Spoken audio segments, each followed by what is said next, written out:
Let's take a look at replacing the blower motor resistor on Jeep Cherokee. Now this is a 1993 model, but a lot of these are quite similar.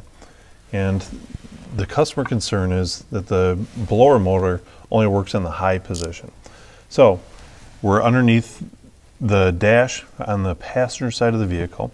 I've removed the sound barrier, the knee bolster here, just so you can see a little bit better. But I'm going to disconnect the electrical connector here.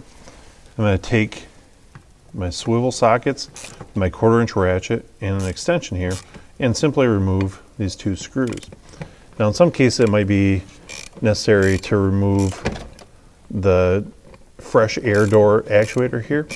I think we can sneak this screw around it.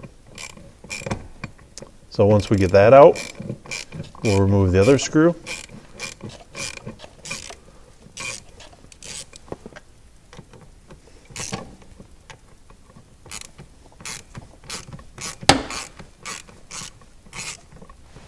So we've got our two screws out.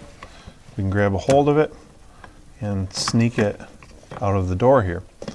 And you see the different resistor coils inside of there. Now we'll take our new one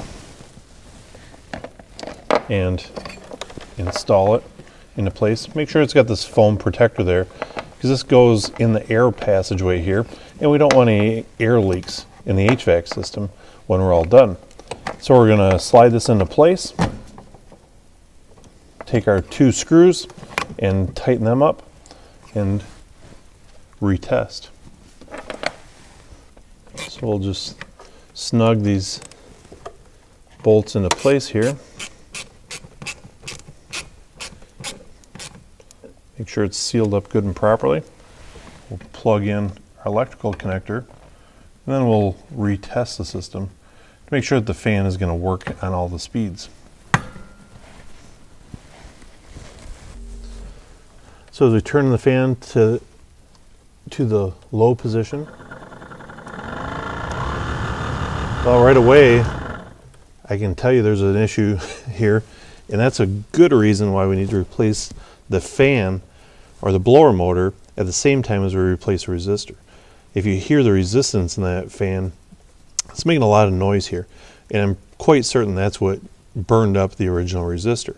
So to prevent premature failure of our new resistor, it's time to go in and replace that blower motor as well. Make sure that we're preventing a comeback. We need to do the job right.